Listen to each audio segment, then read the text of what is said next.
না,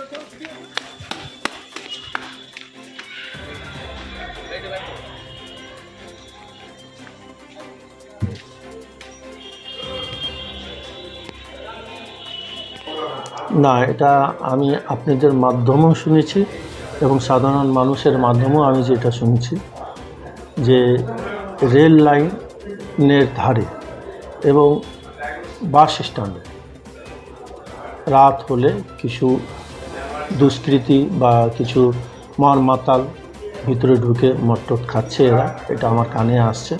আমি থানার আইসি সাহেবের সাথে কথাও বলেছি। আমি এই নিয়ে দ্রুত ব্যবস্থা নিচ্ছি আমি, যাতে এই পরিবেশ যাতে একটা দূষিত না হয়। কালিয়াগঞ্জ শান্তপ্রিয় জায়গা, যাতে আমরা এটা বজায় রাখি সেটা আমি দেখছি।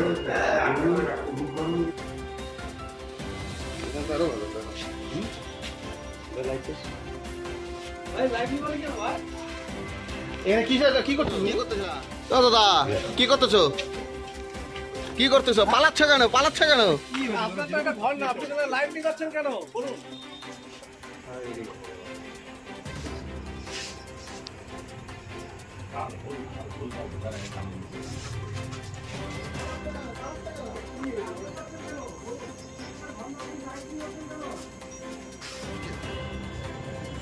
কোথায় গেল বলে?